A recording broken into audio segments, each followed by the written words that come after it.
Okay, on that note, I think that we are all in a place, I feel like I see you guys quite a bit transitioning between high school and middle school time, or technically middle school to high school time. So I feel like you guys have all been here for a lot of the lessons and been understanding what we're going through. So in an effort to not continuously recap what everyone else has done, right, we're talking about faithfulness, okay, in all of the different ways. So I'm going to focus specifically on Hebrews. As you can see right up there, Hebrews 11, 23 through 26. Now, there's a big portion of Moses that is talked about in that section of Hebrews. And so I would literally spend like 5 sessions just going over that amount of time to get through everything that he talked about Moses being faithful for.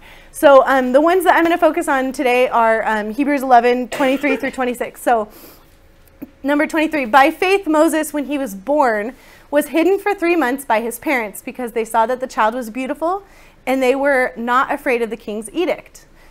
24, by faith Moses, when he was grown up, refused to be called the son of Pharaoh's daughter, choosing rather to be mistreated with the people of God than to enjoy the fleeting pleasures of sin.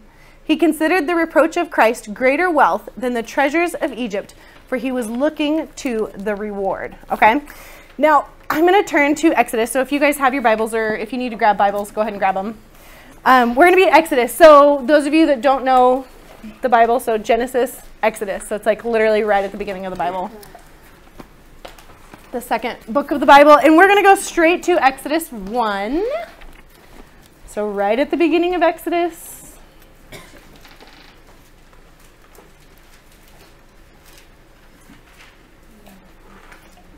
Perfect.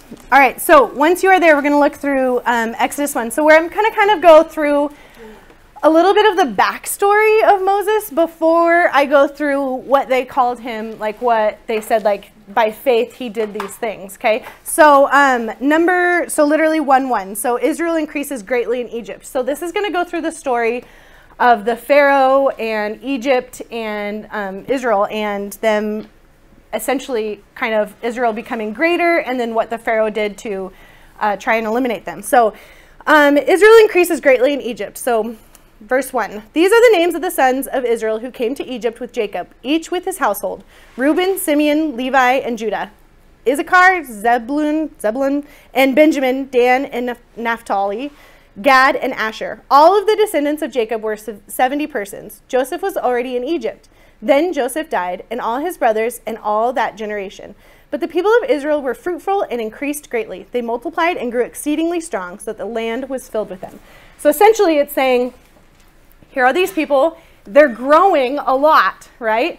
Which is a good thing. But then you come on, and the next section, mine at least, is labeled Pharaoh oppresses Israel, okay? So the Pharaoh does not want them to grow larger, and so he's going to figure out a way to make sure that that doesn't continue to happen.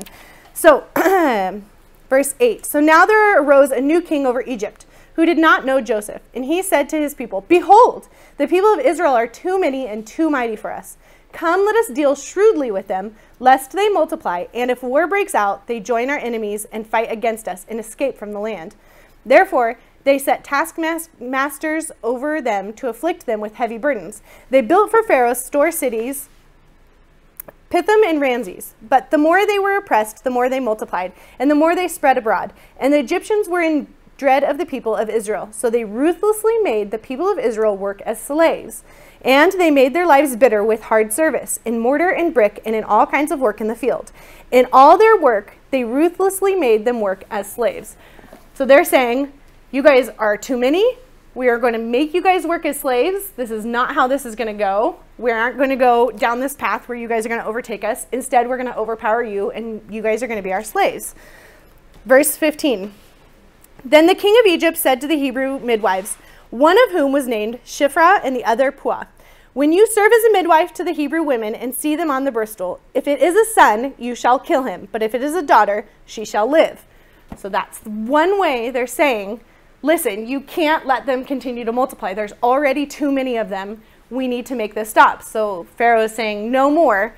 Anytime a midwife, so somebody who delivers babies, comes across this Hebrew who has a male child, they want him murdered.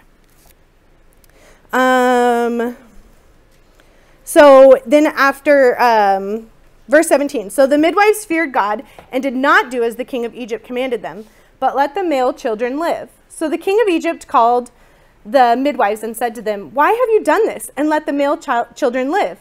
The midwife said to Pharaoh, because the Hebrew women are not like the Egyptian women, for they are vigorous and give birth before the midwife comes to them. So God dealt well with the midwives, and the people multiplied and grew very strong. And because the midwives feared God, he gave them families. Then Pharaoh commanded all of his people, every son that is born to the Hebrews you shall cast into the Nile, but you shall let every daughter live. Okay? So the midwives are out there and they're like, oh, you know, we're just not making it in time for them to be able to take these boys and make sure that they don't live. They give birth much faster, right? But in reality, they love the Lord, so they're letting all of these Hebrew men live, right? And so essentially, it's not doing what the Pharaoh has asked. So now he's saying, okay, so now if you see any boy, then I want you to make sure that he is cast into the Nile. So he does not live. He does not make it, okay? So chapter 2, the birth of Moses. Now a man from the house of Levi went and took his wife as a Levite woman. The woman conceived and bore a son. And when she saw that he was a fine child, she hid him for 3 months. Okay, why do you guys think that she hid him for 3 months, given what we kind of just like backstoried a little bit? Haley? So that she doesn't have to put him in the Nile? Yeah, right? So that he doesn't die. Okay, she wants to make sure that he lives through this, okay? So when she could hide him no longer, she took for him a basket made of bulrushes and daubed it with bitumen and pitch. And she put the child in it and placed it among the reeds by the riverbank. And his sister stood at a distance to know what would be done to him. So the sister of this baby was standing at a distance. This baby's in a basket next to the river, okay? Now, verse 5, chapter 2. Now the daughter of Pharaoh came down to bathe at the river. While her young women walked beside the river, she saw the basket among the reeds and sent her servant woman, and she took it. When she opened it, she saw the child, and behold, the baby was crying. She took pity on him and said, this is one of the Hebrews' children. Then his sister said to Pharaoh's daughter, shall I go and call you a nurse from the Hebrew women to nurse the child for you? So this is Moses' sister is standing right there, right?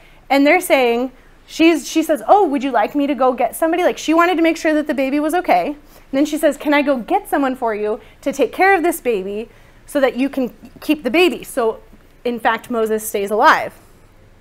And Pharaoh's daughter, we're on verse 8, and Pharaoh's daughter said to her, go. So the girl went and called the child's mother. So Moses' mother came, and Pharaoh's daughter said to her, take this child away and nurse him for me, and I will give you your wages. So she paid Moses' mother to essentially nurse and take care of baby Moses, okay? So the woman took the child and nursed him. When the child grew older, she brought him to Pharaoh's daughter, and he became her son. She named him Moses because, she said, I drew him out of the water. So Moses' mom got to kind of like raise baby Moses a bit, and then had to give him up to the Pharaoh's daughter. So the Pharaoh's daughter, as it says down here, she came with all of the girls, and so the Pharaoh's daughter did not have a son, okay?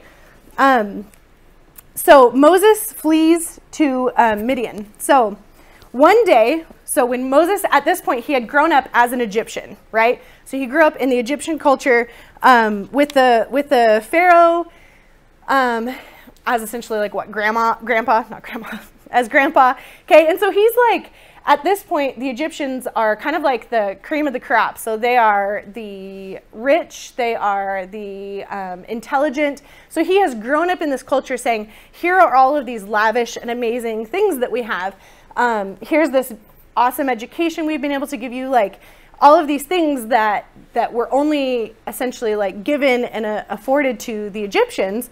And he, as a Hebrew, was able to grow up in that because the Pharaoh's daughter said, I'm going to take on this baby. And so Moses grew up in this situation. So he is of Hebrew descent, but he has grown up as an Egyptian, essentially. So he knows where he comes from, but he also knows what he has kind of laying in front of him. One day, so I'm going to read verse 11. One day when Moses had grown up, he went out to his people and looked on their burdens, and he saw an Egyptian beating a Hebrew, one of his people. He looked this way and that, and seeing no one, he struck down the Egyptian and hid him in the sand. So he sees like a quarrel, like a fight happening between the Egyptian and between one of his Hebrew people. And he looks around and he says, no one's looking, and he strikes down the Egyptian. Not the Hebrew guy. He strikes down the Egyptian, okay?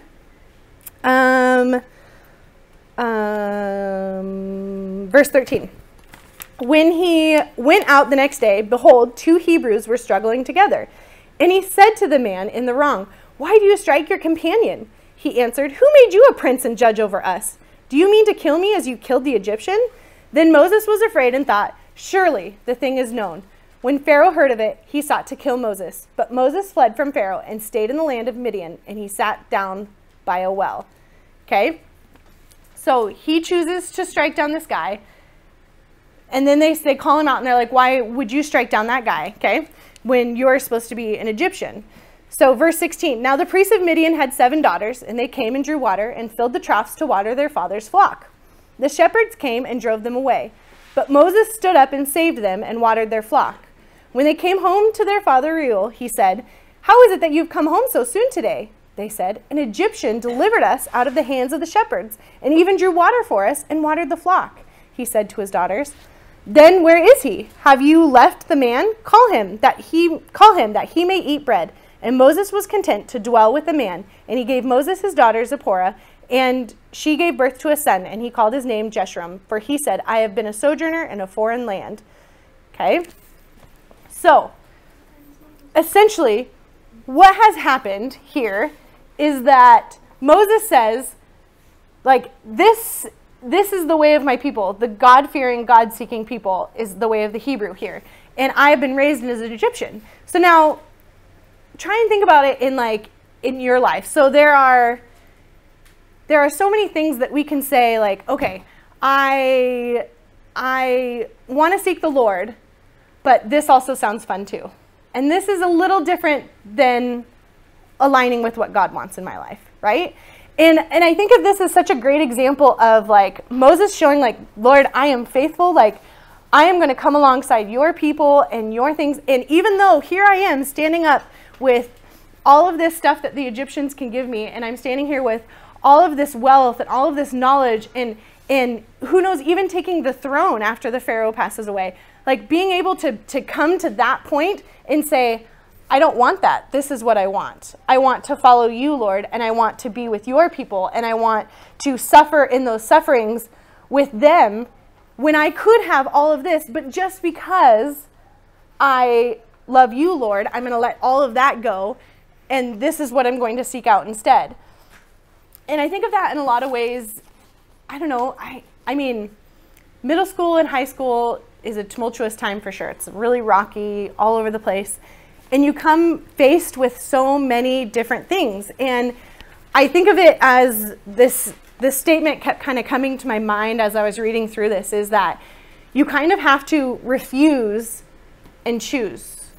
So if you are living your life in a way that is holy and God-fearing and seeking the Lord in everything you do, then there should be a lot of refusing on the other side. You should be there being ready to say, like, no, Lord, like, I'm going to say no to that stuff because I want to say yes to you, and I want to say yes to the life that you have planned for me. And I think that that's a really, really hard thing to do, especially when it comes down to friendships and relationships and those kind of things. Sometimes, you know, you can say, okay, it's easy for me to say no to drugs and alcohol. It's easy for me to say no to that. But what about those relationships that you have in your life that aren't easy to say no to? And you know that they're pulling you down in the wrong ways. You have to refuse and choose. You have to say, no, Lord, like, I don't want that in my life. I am going to refuse that, and I'm going to choose this. I know that, you know, some of you have been around here long enough where you've heard me, like, I don't know, talk through some of like a bit of my story. And I grew up in a really rocky situation. And so in my situation, I I dealt with like parents who were drug addicts and abuse and all sorts of kind of things. And so I had to say, like, no, Lord, I don't want that. I don't want that situation. I have to refuse that, and I have to choose you. And it hasn't always been this like black and white, easy situation. But again, it shows us. So by faith, Moses, verse 24, when he was grown up, refused to be called the son of Pharaoh's daughter. He said, no, that's not the life I want. Like what a wealthy, everyone would be like, wow, you know, like if only I had that much money, you know, or if only I had this. And he said, no, like I don't want that. Like, that's not the life for me. I want to live for you. Choosing rather to be mistreated with the people of God than to enjoy the fleeting pleasures of sin. Because I will tell you, every bad decision I have made, it is a fleeting pleasure. It is not a long-lasting pleasure. The only long-lasting pleasure I have ever felt has been through the Lord. Because all of that other stuff is a fleeting, quick, not a long-lasting thing like what you get when you love the Lord. And so, you know, Moses had to make those decisions and say, like, I grew up this way, but I'm going to be going this way because this is the way of the Lord. And although I could have everything I ever wanted and not be a slave and not be any of those things, I'm still going to choose to do this because I want to follow the Lord. Okay? So I have a little bit of a thing, and bear with me here with it. So I have these pieces of paper, okay? And what I want you guys to do is by yourself, you can find a different spot to sit, just take a moment by yourself, and I want you to think and I want you to pray about that one or two things that are your fleeting pleasures of sin and what you feel like is a hard thing for you to like give up to the Lord. And I'm going to challenge you. I'm going to give you two pieces of paper. And on one piece of paper, I want you to write those one or two things that you're really struggling with, and I want you to put it in your Bible. And or in your pocket if you didn't bring your own Bible. And on the second piece of paper, I want you to write those same one or two things, and you're going to hand that paper to me. And you can either leave it anonymous, or you can write your name on it, and I can know exactly how to be praying for you every single day. Because I assure you that none of your struggles will surprise me, okay? And so nothing you put on this card, I'm going to be like, oh, that's too much to pray for, because there's no such thing, okay? And I assure you that all of your staff members here have experienced something within the realm of what you're thinking and you're experiencing and you're feeling, okay?